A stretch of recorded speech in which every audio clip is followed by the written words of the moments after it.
Hi everybody, I hope you had a good weekend, and I want to emphasize a few points that perhaps did not come up when you were doing the reading for Monday, but I would like you to keep them in mind. So a lot of your reading had to do with the Gregorian Reform and Church Reform from the 10th to the 12th century. And last week we talked about the secular order, how medieval society perceived that it's organized according to these three orders: those who fight, those who pray, and those who work.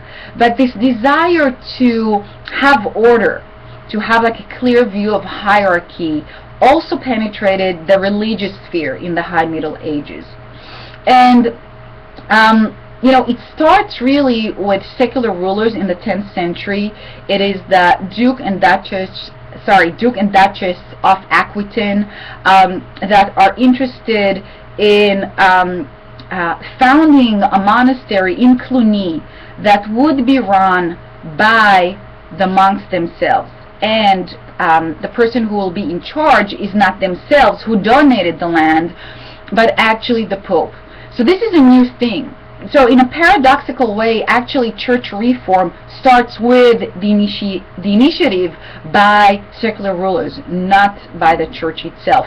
However, by the 12th century, the church totally gets hold of church reform.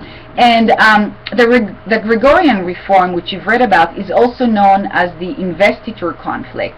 And this is because at the very center of this conflict is the question whether a secular ruler can invest a church person, a church official, with the authority to do his office.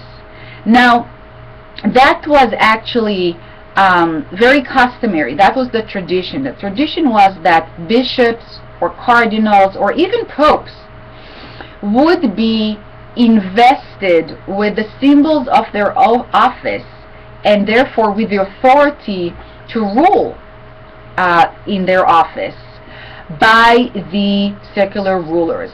So an emperor could invest the Pope with the symbols of authority, or a local king or the emperor could invest a really important cardinal or a bishop. This was actually a long-standing tradition, and it went all the way back to Augustine in the 4th century. Augustine also had his hands in the business of religion. On the one hand, he kind of saves Christianity, right, and makes sure that it's not a persecuted religion anymore. But on the other hand, he's very much in the business of religion. He sits in church councils that discuss basically dogma and theology. So, the emperors, and specifically Emperor Henry, of whom you've read, are not crazy when they're saying that, well, we have the authority to invest church people with the authority to rule. They're actually relying, this kind of statement actually relies on a long-standing tradition.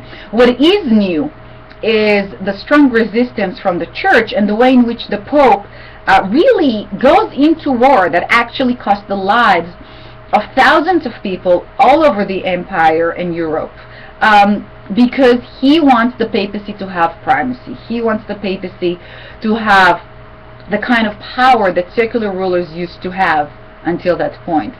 So that's one point that I'm not sure that came up from the readings, because you might think, well, of course secular rulers shouldn't have any power in church business.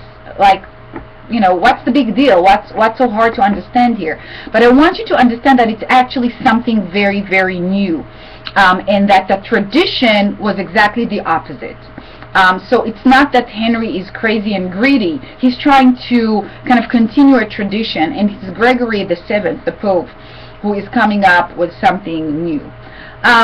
The last point that I want you to think about is that the Gregorian Reform and church reform in the High Middle Ages doesn't only affect popes, bishops, emperors, kings. It also affects really the daily lives of just your regular Christians, regular believers.